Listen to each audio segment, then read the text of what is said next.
alaikum. Peace. Bismillah, wassalatu wassalamu ala rasulillah wa ala alihi wa sahbihi ajma'in. First, I would like to thank the Bradford Literature Festival, the organizers, the supporters, and the funders. I'd like to thank you for attending my very basic lectures. I hope you get some benefit from it. And I thank the city of Bradford.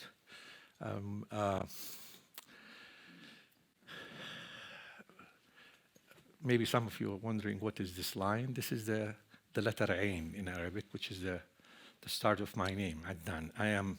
My name is Adnan. I am from Makkah myself. I was born and raised next to Haram, next to the noble sanctuary. My father and grandfathers were masons, builders. So I picked up on the architecture of Makkah quite early. And then I went to school, got a Bachelor of Architecture and a Master's and a PhD, and became a professor of architecture at the local university and until I retired. And then I'm working with the Madad Foundation for Culture, Heritage, and Arts. And it's a great foundation, and we're doing a lot of work regarding the study of Makkah's architecture since the advent of Islam until the 20th century. So what you will see here today is basically some of those studies shortened for the benefit of this presentation. The first, I would like to say this is a verse from the cow, the chapter cow. إن أول بيت وضع للناس للذي ببكة مباركا وهدى للعالمين. The first house established for mankind, it's not for Muslim, is the one at Makkah. This is another name for Makkah, blessed and guidance for the worlds or the universe. So this is not something for Muslims only. Allah here, if you believe in the one creator, is designating this part of the planet Earth as his blessed spot. Why? I have no answer for you, but it was chosen. It was chosen by him, and his angels came down and designate this space around in what is called the Kaaba, or the center. And this is what he called, this is my house, and you're not allowed to do this. And you should be guidance to the rest of the world in terms of peace, in terms of love, even technically. This city should be a guide for other cities around the world in the way it is planned, the houses are built. So it's a model, really. The second verse by the Prophet Abraham, he said, ربنا إني أسكنت من ذريتي بواد غير ذي زرع عند بيتك المحرم ربنا ليقيموا الصلاة. Oh Lord, oh Allah, I settled some of my descendants. This is Hagar and Ishmael. He brought his son from his concubine after Sarah, his wife, asked him to take her away. In a barren wadi, no plants at all, near your sacred house. So that means the house was already built. The house was already designated. O Lord, that they may uphold prayers in this part, near your house. So these two verses are very important. The importance of Makkah, and also the history that Makkah is as old as the earth, since the humans appeared on the earth. So this is a graphic representation on the left as the Wadi. We call it Wadi Ibrahim, or the Valley of Ibrahim. You have these famous mountains. I don't know if it makes any difference to you, the names. We have Mount Qu'ayqa'an to the northwest, and we have Abu Qubais here, and next to it is a Safa, where Hagar ran, and we have Al-Marwa, which are part of Qu'ayqa'an. She came, our father Abraham brought them here and left them. And because the mother and the baby, she needed water. So the story goes that she ran between those two little hills, between Al-Safa and Marwa. If you know Makkah and visited Makkah, this is not what you have in your mind, but this is the way Makkah was before anything was built. No tribes, no Arabs around the area. The closest Arab tribe dwelled about 100 to 150 kilometers away from this wadi. The wadi is called Wadi Ibrahim. Then the Kaaba was built on the old foundation that was built by the angels. Abraham and his son, after he grew up, and he married from the tribes that came for the water well, because water is life in Arabia. When the water well where Zamzam was found, the Arab tribes moved in, but they did not build out of respect for the Kaaba. They did not build in stone. They stayed in tents, and they did not dare to stay around the Kaaba. They stayed in the creeks, or what we call sha'ab, around the area, in those tents, or akhbiya. Until the fifth or the sixth grandfather of the Prophet took over the political situation in Mecca. I don't want to go into, it's beyond the scope of this presentation, the succession of the various tribes who controlled Mecca since the time of Abraham till the time of the Qusay, the fifth grandfather of the Prophet, around 250 AD. Around 250 AD, Qusay took over, and he informed his tribe, which is Quraysh, the tribe of the Prophet. He asked them, Ya Quraysh, O Quraysh, أنزلوا الكعبة تهابكم العرب. Come down to Al-Kaaba, the rest of the Arabs will fear you. And the building started around the Kaaba. He divided the area around Kaaba into what we call riba', or districts, or boroughs, you call it here in England, and had each clan assigned an area. If it's important for you, you know some characters, you can ask me later where the clan of such a person used to live. For example, all of you know Umar ibn al-Khattab, right? Umar ibn al-Khattab clan were here. All of you know Abu Jahl, right? Abu Jahl clan were here, which is called Jihad. All of you know Abu Bakr Siddiq. His clan is here, Banu Taym. The Prophet's clan were here in this area. Other clans, Banu Abd Shams, were here. If you know the conqueror of Egypt, Amr ibn al-As, were here. And Qusay, when he took over, he built what is called Dar al-Nadwa here, very close, and this is like a parliament. So the early Arabs had no kings, they had no sultans. They had a group of elders, the wise people. They sit together and they decide on the affairs of the community. So in the beginning, the sacred house is ordained in Mecca by Allah.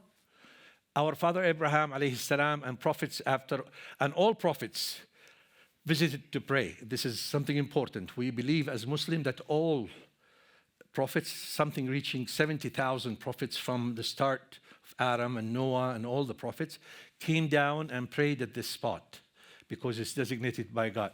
The site disappeared over time with great floods, and in 2000 BC, after Prophet Abraham alayhi salam brought his wife and son Ishmael, as I said, Jurhum tribe, this is the name of the tribe that came and lived, moved to Mecca. Ibrahim alayhi salam and young son rebuilt the house on its old stone foundation, and people lived in tents. So this is a quick history here for the history of Mecca, and then we will go on. We have pre-Islamic era, and we have the ancient era, 2000 BC, where Abraham alayhi salam brought family. Zamzam well was found, gushed from the ground.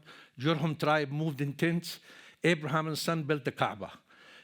The city was about 200, the span of the city where people lived, about 0.2 square kilometers. This is very small. And the population was about 1,000. These are very important numbers later on, as I will explain. In the year 300, 250 AD, to the era when the Prophet, the Qusay ibn Kilab, who is the fifth grandfather, divided land for clans, built Nadwa, which is the parliament, one-story stone and mud houses only. And the city boomed to about 1 square kilometer, which is about 1,000 meter by 1,000 meter. And the population grew to 8,000 people. Now, between 10, from the early Islamic period or the dawn of Islam until the end of the Abbasid era, which is the cousins of the Prophet, the Haram witnessed 9 expansion. Riwaq with 5 minarets, as we will see in the pictures, water cistern wells, souks, districts, multi-story stone houses, and the city doubled in size to 2 square kilometers and jumped up to 30,000 residents. Between 500 AD or 500 after Hijrah, to 1300, which is around 1900 AD, between 1200 and 1900 AD, repairs, no more expansion, school building, waqfs, which is endowments. They start building schools, universities, and khans, which is like hotels for Hajj. 13 districts. Makkah had 13 districts at the time, houses, and the city doubled in size almost to 5 square kilometers, and the population grew during the Abbasidiyat to 120,000. Now, during the Saudi era, which is for the last 100 years, the city saw massive infrastructure, 3 huge expansion, as you witnessed the last one, some probably you visited even the second expansion. The city became 101 districts and 1,200 square kilometers. So the city grew by about 300 times size, and we are at 2.4 million right now. So this is an image of 300 AD to 500 AD. The red one is a Nadwa, where the parliament building is, and the houses were all 1-story houses. And these are riba'as, the districts, as I mentioned to you. Now, the green dots are very important. This one, as some of you know, this is Dar al-Arqam bin Arqam. This is where the Prophet used to teach Islam before the announcement of Islam to the believers. This one where he was born. And this is Khadija's house, his wife. So in 300 AD, Qusay ibn Kilab, the 4th grandfather of the Prophet, Muhammad alayhi salam, announced to Quraysh, took over from leadership from Khuza'a tribe. This is the tribe that came after Jurhum, and divided the site around Kaaba. He divided it into ruba' and marked streets in between. He built Dar al-Nadwa, or the house of thoughts, as consultation house. It's a 1-story houses were built from stone and mud to replace the tents. Cemetery on the north side, on both sides of the mountains. This is what now is called Jannat al-Ma'la on this side, but they used to bury people on the side of the wadi. And also here.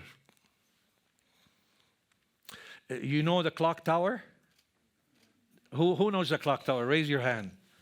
So this is the clock tower here. This is the mountain.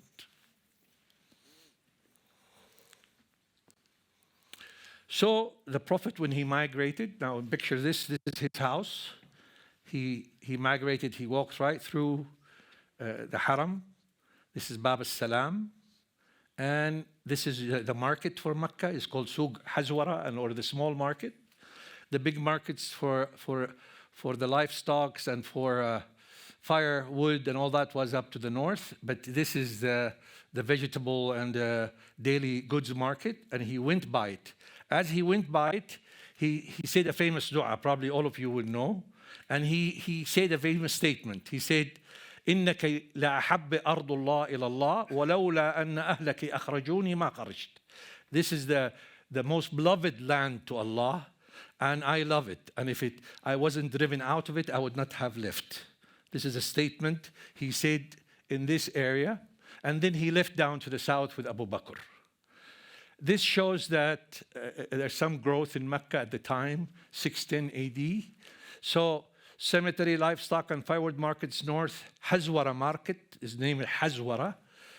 West, 1-story stone and mud houses still. Water wells, many water wells. Journey of winter and summer. إلاف قريش رحلة الشتاء والصيف. هذه بدأت بقوة. Quraysh maintained, the tribe meant their wealth by these 2 winter and summer trips. winter trip to the south to Yemen, and summer trips down to the Levant in Sham and Syria to trade. They trade what? They trade frankincense, they trade wabar, animal skins, and they bring the fabrics from Damascus, and they bring the goods, the frankincense from Yemen in the winter. So journey of winter and summer started to Levant and Yemen for trade in fabrics, frankincense, and goods for economy. And this is what supported the economy of Makkah. It's not the Hajj. Hajj was there, but the Makkawis were very competitive in showing how they serve the pilgrims. Certain clan, they would serve like Bani Hashim.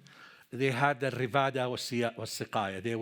They would kill camels for food for the guests, for the pilgrimage, and also make sure that the water is available for them to drink.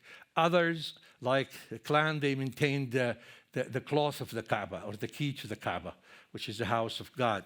And other clans, of course, everybody benefited from this annual pilgrimage. And before Islam, this is not the only Kaaba. Arabia has many Kaabas, but this was the main one. Everybody tried to copy this house, claiming it's the house of God.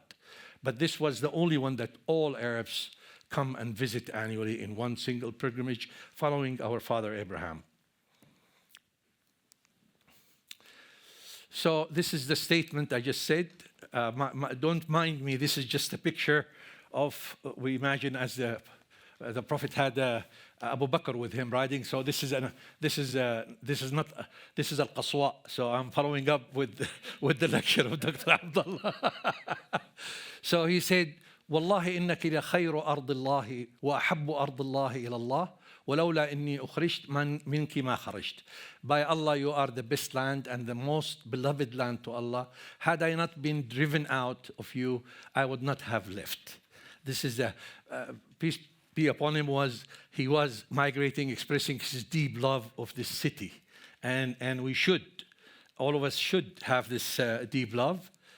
The city continued during the Umayyad period, which is about 100 years after the death of the Prophet alayhi salam. The bigger multi-story houses, as mentioned in the references of Al-Azraqi and Al-Fakhi, those are two big mother books of history about Makkah. They were even recorded as hadith. This is how authentic they are.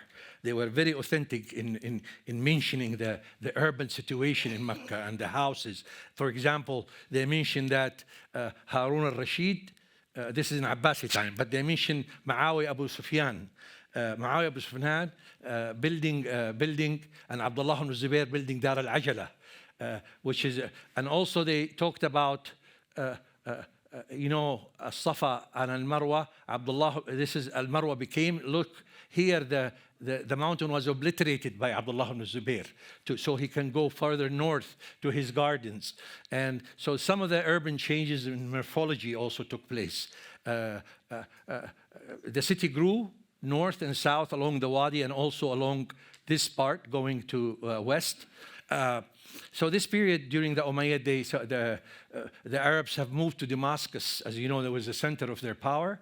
And Makkah and Medina, I don't want to say relegated to a lower position, but most of the scholars and teachers who want to learn about Islam, most of the followers of the Prophet still lived in Makkah and Medina. Very few migrated to Kufa or Baghdad later on, or Damascus, but most of them stayed in Makkah and Medina.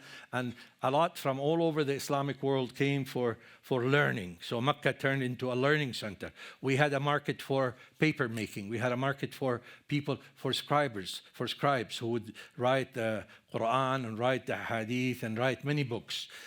So this is the situation. Then in Makkah during Abbasi period, the Khalifa al-Mahdi, I'm sorry for the picture, the Kaaba was not in the center. After as you saw, Ibn Abdullah ibn Zubayr expanded. We had many expansion of the mosque, as I will go later on to show you how many expansion. One expansion made the Kaaba off center, so during about 757 AD, the Khalifa al-Mahdi al-Abbasi, he came and he built this colonnaded riwaq, And then his son or his father built one minaret toward al-Umrah, and he finished 3 minarets. So it became a rectangular area with 4 minarets around the noble sanctuary. But I want you to know that Medina was, the minarets was introduced in Medina before Makkah. It was introduced during Khalifa Umar ibn al-Aziz, what we call the Al-Khalifa al-Adil, or the just Khalifa, the 5th Khalifa we call him. He's an Umayyad, and he was a governor of Medina. And that's when the Khalifa Sulaiman ibn Abdul Malik, the Umayyad, ordered him to build the minarets in Medina, and he built 4 minarets at the edge of at the corners of the Rasulullah sallallahu alaihi wasallam mosque.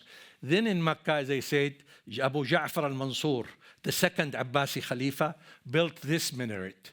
And then Al-Mahdi came, built the colonnade, expanded the area, and built those 3 minarets. By the way, this is the only expansion that happened before the Saudi era, as we will see. So this is the, by the way, this is the mosque. This is Qa'i Qa'an. I was born here. That's where my birth. And right now, my house is within the expansion, the 3rd Saudi expansion. So you have an idea how the city was forever changed. We have, this is, I'm sorry, the map is rotated toward the right. This is north. So the edge of Makkah was just about, and they had cisterns of water, just about where the Raya Mosque or the Khadija bint Khuwaylid house. So this is here is called Al-Jodariya now, before. And Makkah was compacted in this little area. This is the road to Jeddah now, but people just lived in this bit of urban land, very compact, very organic alleyways. This is the typology for organic fabric that gives you, it maintains the temperature very well in the summer.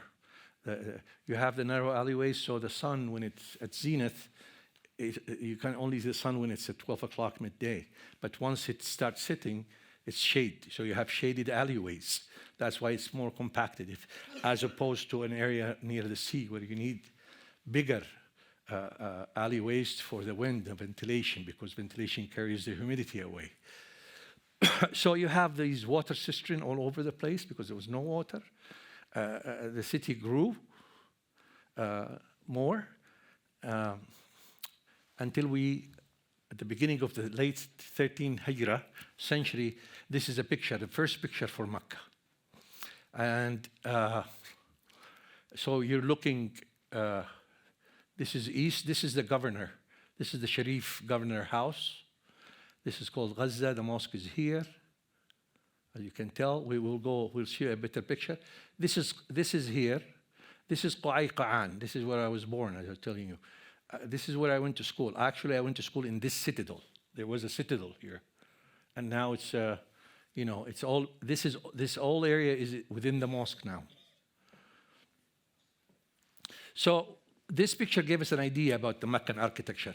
Look at the terracing, the way they're respecting the shape of the mountain as it goes up. The city was built on contours. They did not build big building out down there, and that would block the sight of those people. When we lived here, when we go up to the upper terrace, we can see the Kaaba. So they respected the Kaaba a lot. That was the big key in congregating these houses around the central area. And before, they respected the height of the Kaaba, but then slowly people start building higher and higher. Makkah's architecture reaches a height, building by stone and lime, to 22 meters. That's the highest, 5 floors. And they have high floors because they needed the ventilation. The warm air goes up from each floor. And they also, in Makkah, as you see, these upper terraces. People used to sleep in the summer in those upper terraces. And they adorn them with these bricks. It's colored bricks, as you will see. And it's maintained for privacy and allowing air to penetrate. So most of Makkah would sleep at night with the stars under the under the dome of the stars. I remember when I used to sleep in my parents' house, no AC, nothing, but we had to sleep during the summer in those upper terraces, and we were, close to what's going on the sky and the stars. This is another shot of Makkah in the early 1900s. These are the mosques. This is Bab al-Umrah. Was built by Abu Ja'far al-Mansur, the second Abbasi Khalifa. And these are the mosques built by al-Mahdi. And we have another minarets that I will talk about later. This is Abu Qubais. This is where the back of where the royal palace is, if you know Makkah. This is Qu'ayqa'an.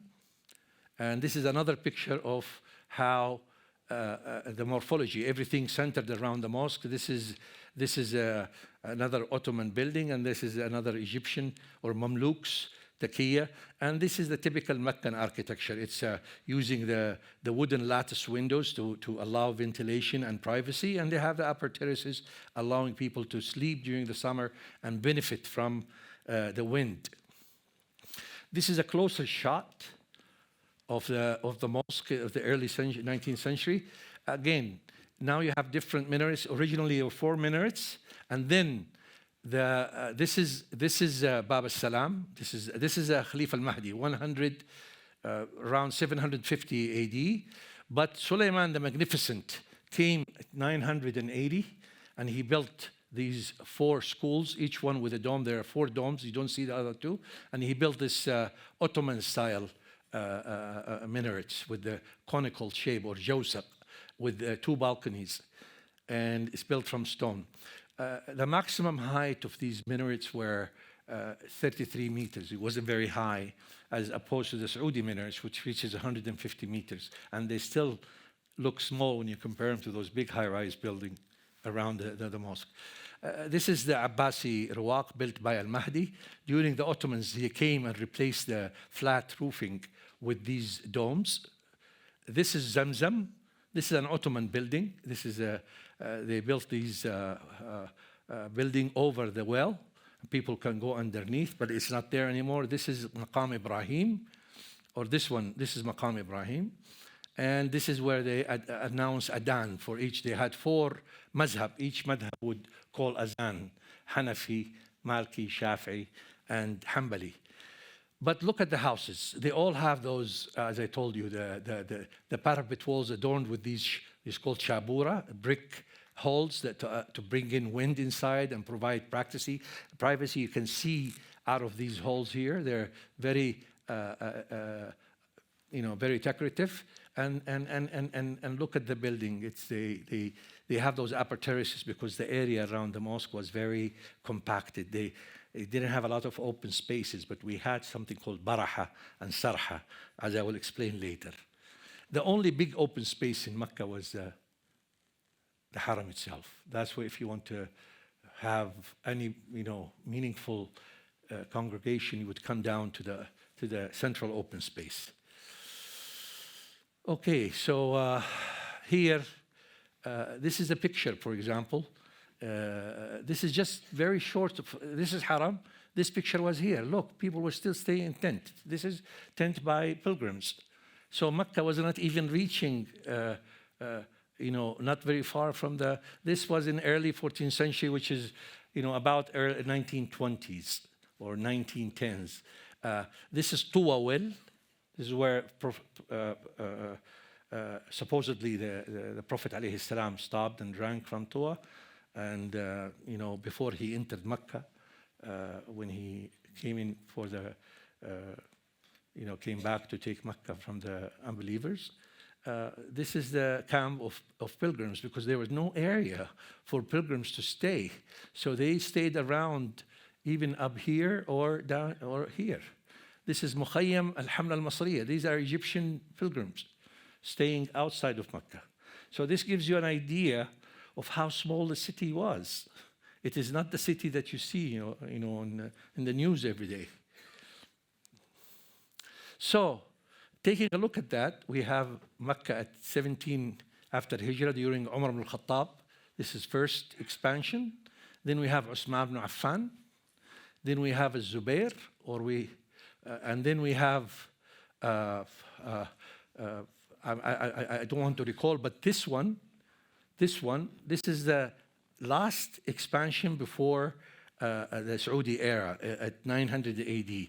They added Bab Ziyada, and this is another Abbasi Khalifa. This one, I think, this one is Abu, I think this is Abu, either this one, Ibn Zubair, this is Al-Mahdi, first Mahdi, second Mahdi, or this is the Mahdi, 161. And this is Al-Mu'tadid. He added this, they call it Ziyada or addition. And then another one added this one. And this is how the mosque was as the Saudi era came to fruit here. This is Makkah as it expanded when the Saudi era started. They came in. This is a map by Egyptian, before the start of the third Saudi dynasty, and as you can tell, the urban fabric extended even beyond where those tents were. It even extended along Wadi Fakh and along Wadi Tuwa also. All the beigeish color is urban fabric. So the city grew. Now, we have 3 Saudi expansions. We have the first Saudi expansion in 1957 by King Saud. It started with King Abdulaziz. He built Al-Mas'a. One of the pictures, this was not built. Al-Mas'a was just a street, uncovered. Now they covered it and they attached it to the original Ruwaq. This is the original Abbasi. They built all this, they added it to the Abbasi Ruwaq or colonnades. It's 3 colonnades. And they replaced all the minarets. I'm sorry? Okay. They replaced it with, count them, 1, 3, 4, 5, 6, 7. The original 7. They did not add anything. I told you there was 7 minarets, just 4 during Abbasi, and then Mu'tadid added 1, Suleiman the Magnificent, and Qaitbay, the Mamluk Sultan. 3 + 4, 7, and this is when the Saud came, the dynasty, and the start. This is the first Saudi expansion. Then we have the second expansion. This is, we are looking west. This is the second expansion by King Fahd. And then we have the third expansion that most of you know, and it's toward the north. So my house is right here, by the way. That's where, and this is where my school is. And you know this clock tower. So from a city that is 0.2 square kilometer to a city is 1,200 square kilometer. So this is the Haram area that's designated by the angels. We know there are many tradition about how this was determined, and Dr. Abdullah maybe he's much more versed in this, but and the orange one is the Masha'ir. They are not considered part of the Haram. The 2, Arafat and Muzdalifah and Mina, they're not part of the sanctuary. The sanctuary only in the blue area or the Haram boundary. It is about 550 square kilometers. So just imagine, that means about, if we go 50 by 50, no, it's like maybe 70 by 70, maybe around 70 by 75 kilometers. This is the area. But it is not uniform. Mind you, here around Haram, this is very short distance. But here it's a big distance. So it's more east-west rather than north-south. For what? I don't give a justification. But some people say it follows the peaks of the mountains around Mecca. And you have the Hill and Haram. So all the water outside that flows out, that does not go in, this is a sign where the border is. This is a technique for you to decide or to determine the blue area. This is modern Mecca now. Now just imagine. We were talking about something here, the red area, and now Mecca is all over the place and it's growing. But our studies says within this Haram area, with all the mountains inside, Mecca can only accommodate 3 million people, no more. No more. So you have to respect, I'm not a speaker, official speaker of the Saudi government, but I think they're doing a good job in controlling the number, because if you want to have a nice journey, nice experience coming to Mecca, a nice spiritual experience without shoving. And I think we have to limit the number of people that come there at one time. It just cannot accommodate it. So this is a shot from Jabal al-Nur, or where the Prophet received the revelation. This is, I climbed up here and took a shot.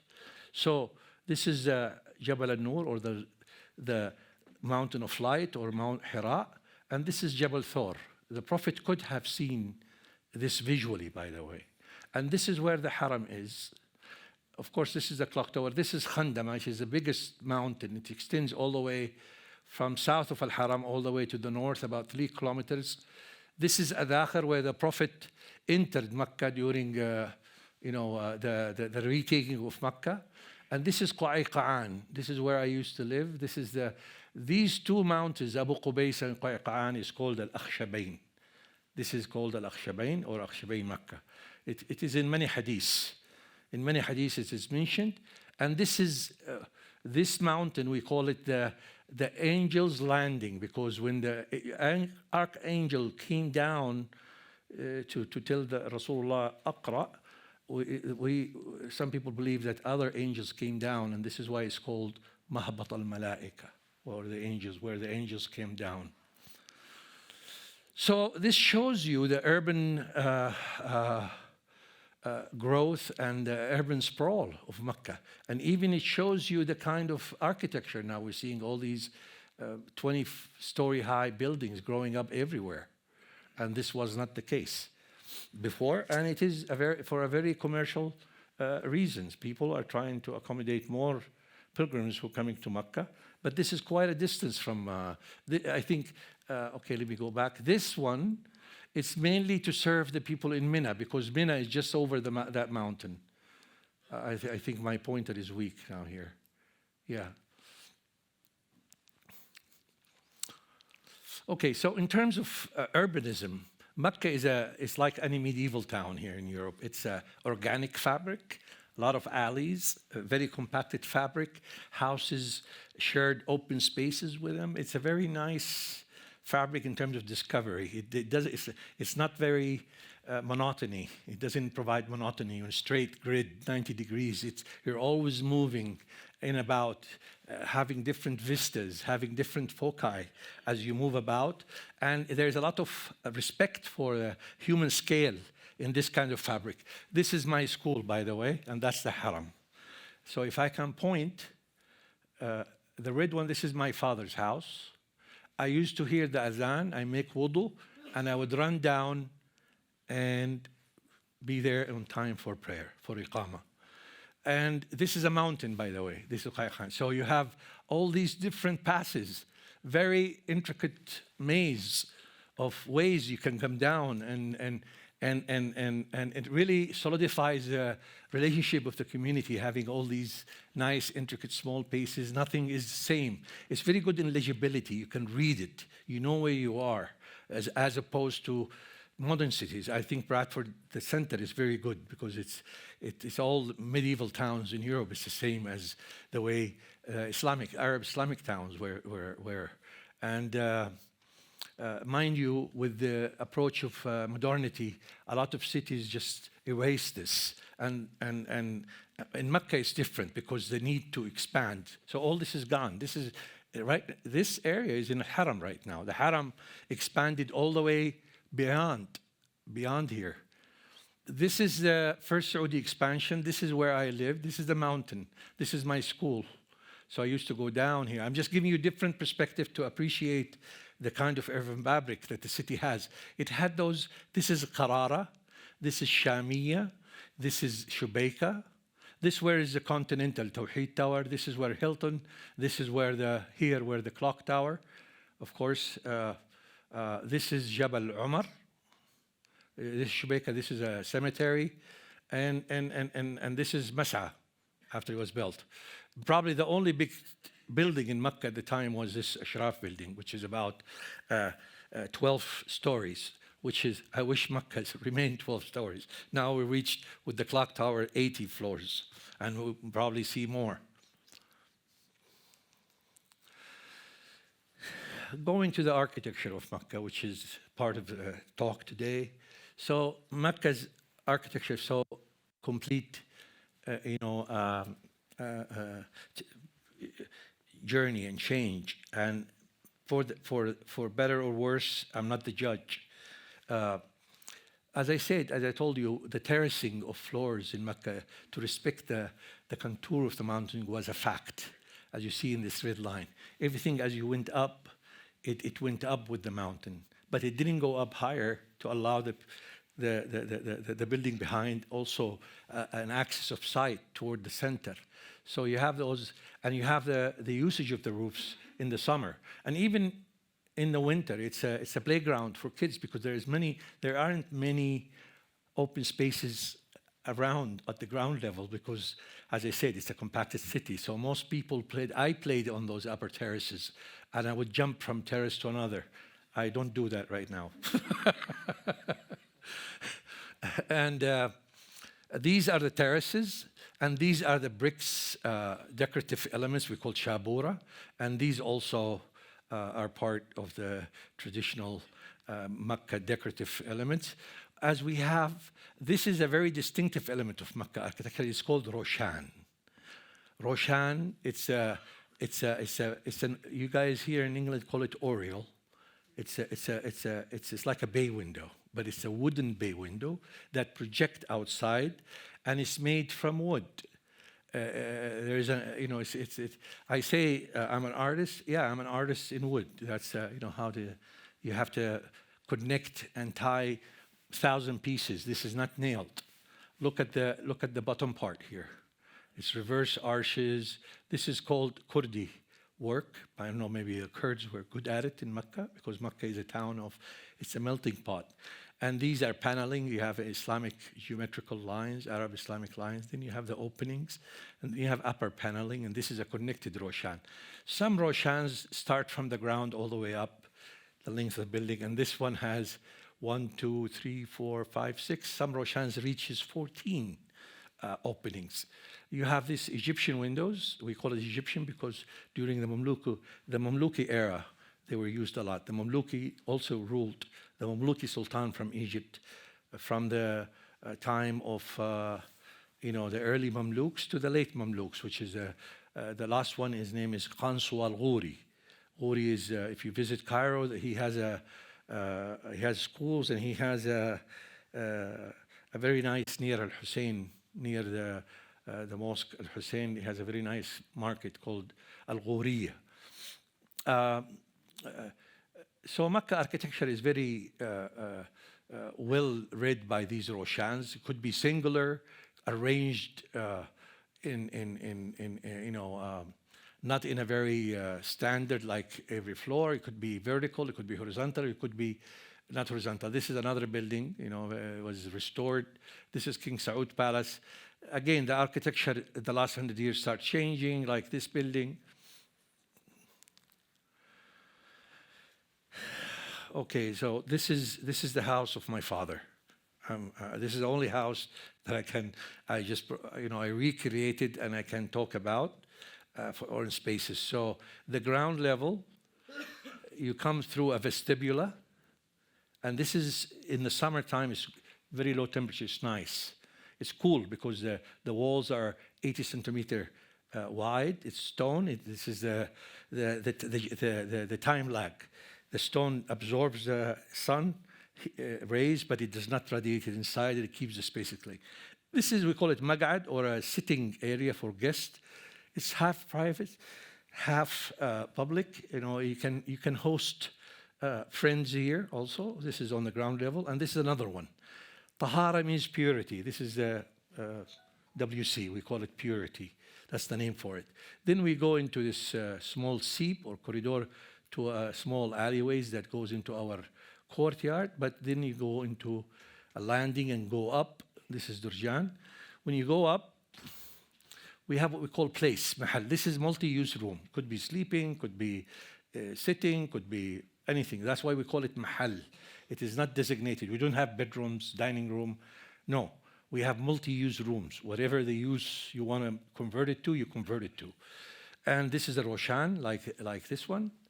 And then you have tahara, which is purity. That means to purify yourself. It's like, bathroom. And then you come in, you have another tahara, and you have, these are two majlis. These are guest majlises. This one with the, not this one, this is the other side, but you have one majlis and you have another majlis. Then you go up. So this is the murakkab, means where you synthesize. This is the kitchen. So they call it the sensitizer, murakkab. They don't call it cooking. It's called murakkab. The word is very nice, actually, where you synthesize food. And then this is where my mom used to live here. I always remember her rug, the prayer rug, this direction, because this is where the haram is. She used to, whenever I come in, she's always here, checking who's coming. And this is her storage in front of the murakkab or kitchen or kisa. This is a small area, probably, one of my sisters. Don't get afraid of the number. I am one of 13, by the way. I am number 7. Yes. So, and this is where my dad used to, and this is where for the kids.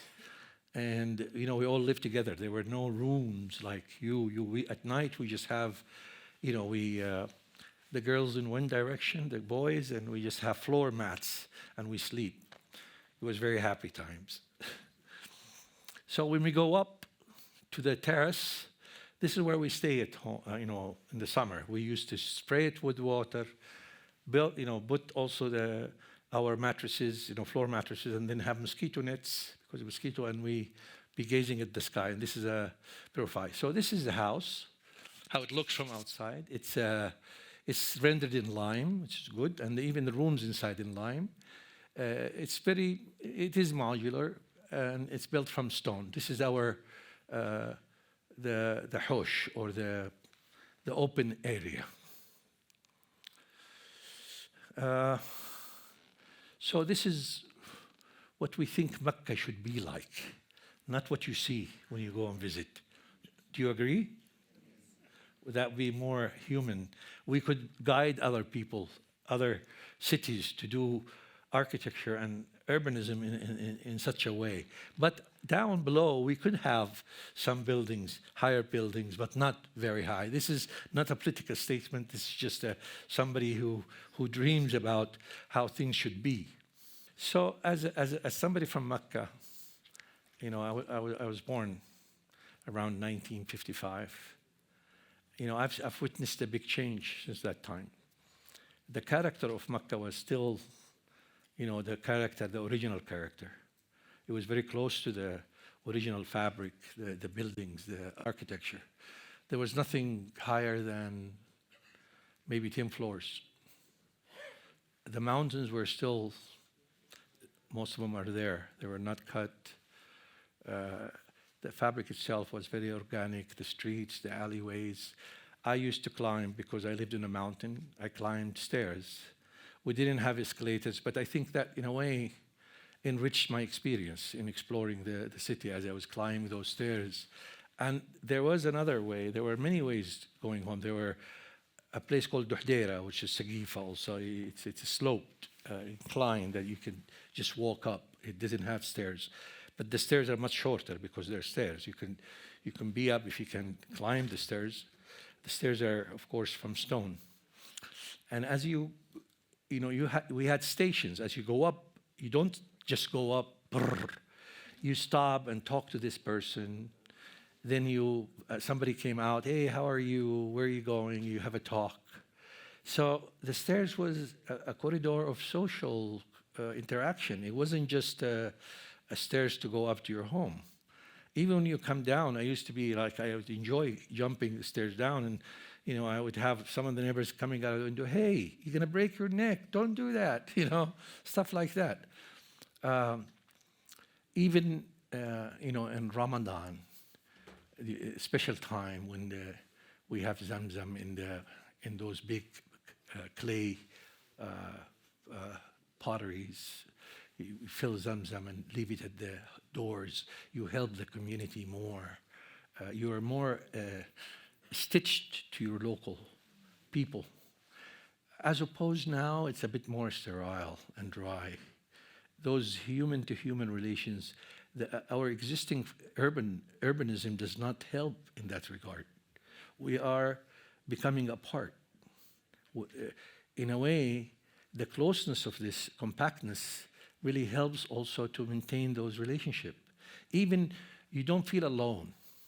Even when you feel like you never feel alone, because there's always someone there to cuddle you, to tell you, no, it's okay, to make you laugh, Even as a kid, you're not left alone. There are always other kids around you playing nearby.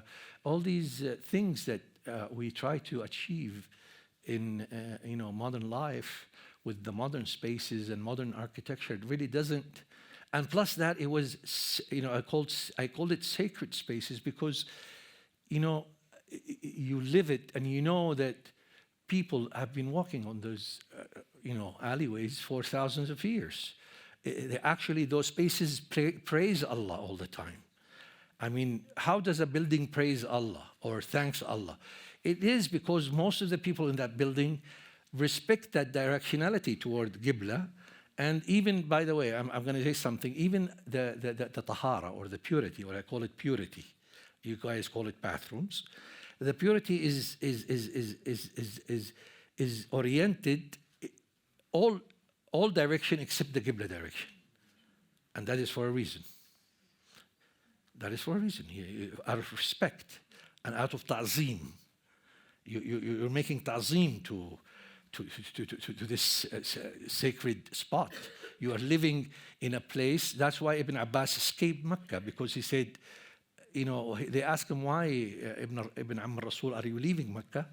He said, because committing sins in Makkah is just as, you think you're getting, you're getting all these ajr for being in Makkah, but you're getting as much bad. Sayyi'ah if you commit sins in Makkah. So we have to be very careful. You're dealing with a sacred spot. Even the building respected the Kaaba. But now, we're losing this with all these, high-rising and, artificiality of the visit, the journey. I don't think many of us don't feel spiritual. The journey has been damaged because it's not human anywhere, human to human. We're like, you come in, you put in a bus, you come, stay in a hotel, go down to the Haram, try to pray here and there and manage your trip and finish and then go back and bam. But Makkah is not like that. It was never like that. It melted all the people, all nationalities melted. Europeans, Russians, from the Caucasus, a lot of Muslims from there, from the Indian subcontinent. They would walk 3 months to come to Makkah. I don't say I want you to walk again to Makkah, but the journey itself, they prepared them for this feeling of sacredness and this feeling of spirituality. Okay, yeah. So the sound.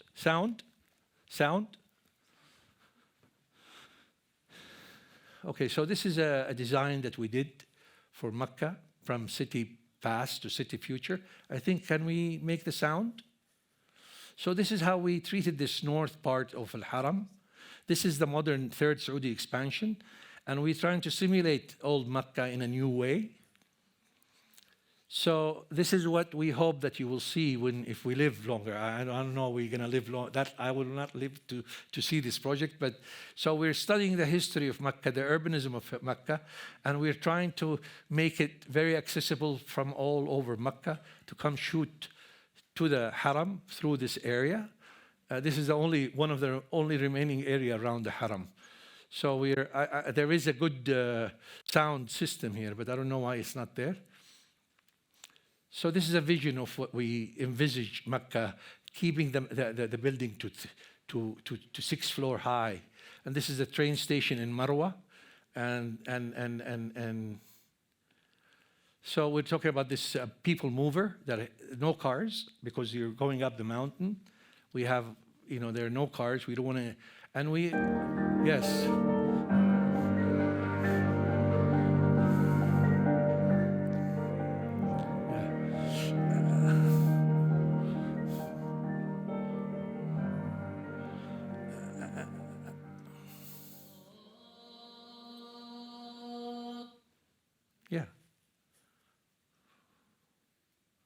Oh, you're going to go back?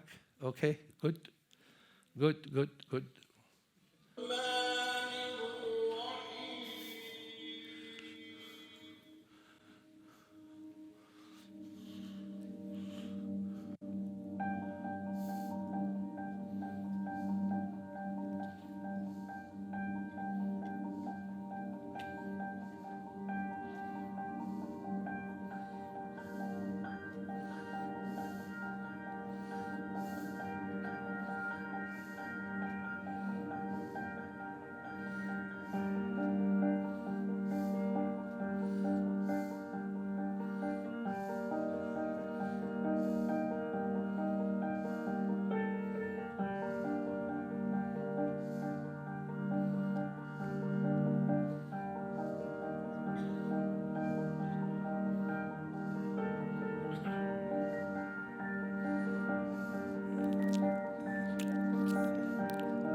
Thank you very much.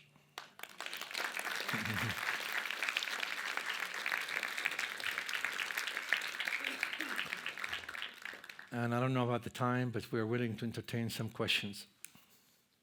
Go ahead. Do I have microphone? Go ahead. Alaikum salam. Alaikum.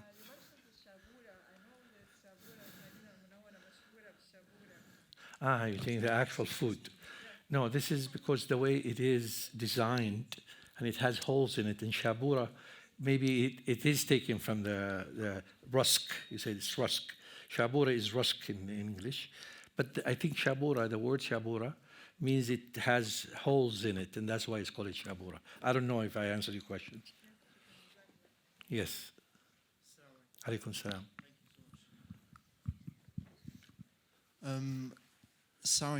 That presentation was amazing, mashallah. You actually moved me to tears, mashallah, as I was watching it. Shukran.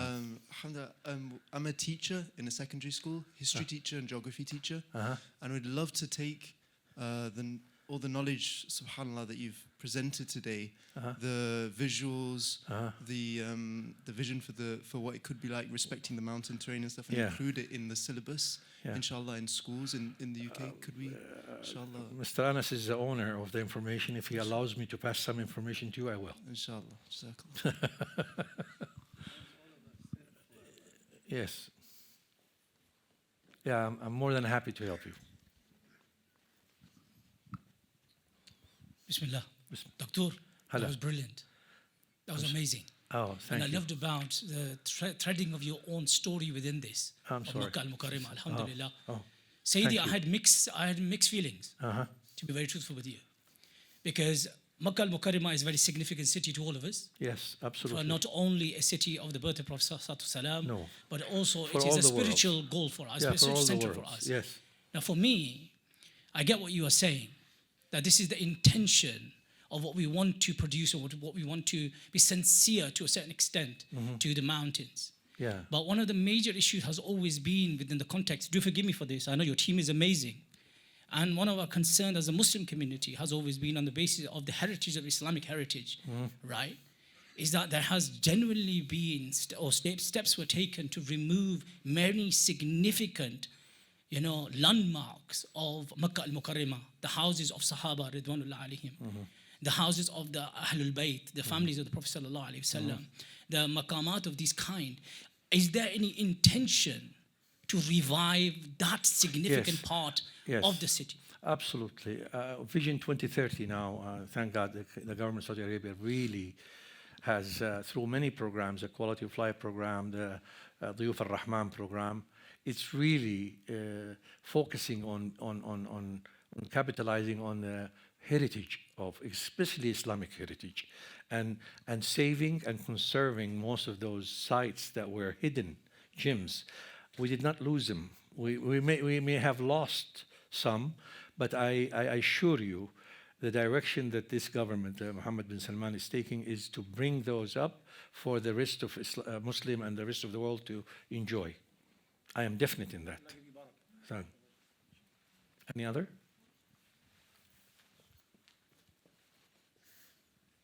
Assalamu alaikum, Dr. Alaikum That's salam. amazing presentation, mashallah. Thank you. I just wanted to know, how practical would this project be, the one that you're presenting? Yeah, this is very conceptual. Yeah. It's being evaluated many times over. It's not going to be 100% reproduced on the ground. There'll be some, but what the message that we're sending here, we don't have to go high rises to accommodate, to replicate in a way the context of Makkah in a modern way, in a contemporary way. We don't have to go 80 floors. We can do it with 6 floors and still satisfy the commercial program, because the government paid so much money to expropriate the land around al-Haram, billions, hundreds of billions, to buy up those lands.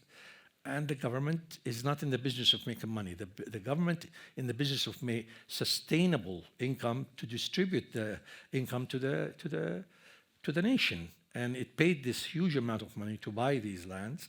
And now what we want to influence the decision not to go high, but to reproduce an urbanism that is human scale, that respects the context in Makkah. That's my message through this movie. This was a big effort that was paid by the government itself.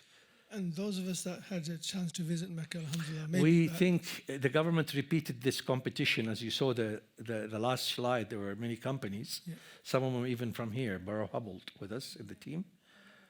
The government repeated this competition 5 times. They were not satisfied. The first, second, third, fourth, and Mr. Anas will attest to that. This is the 3rd time.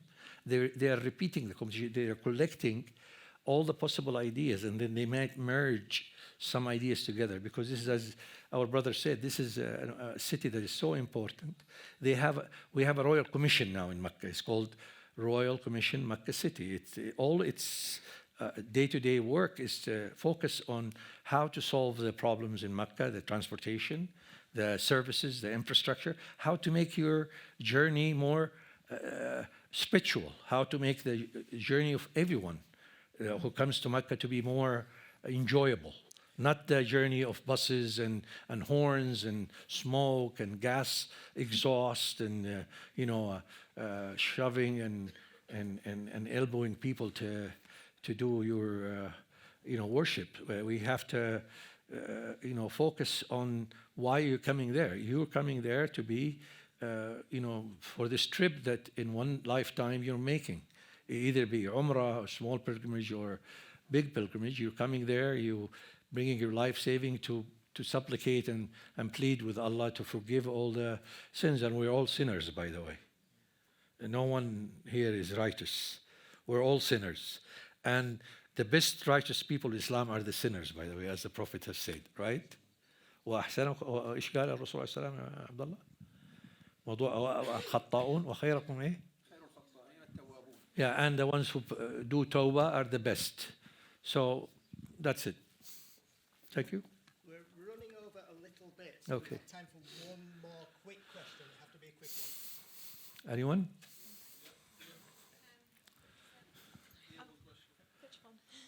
Yeah. Okay. اديها. You want to? Jazakumullah khair. Yeah.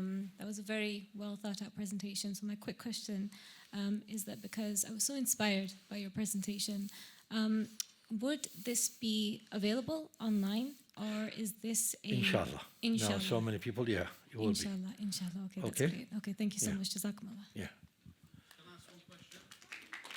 Okay. Are the mashayikh within the haram or outside the haram? I'm sorry? The mashayikh.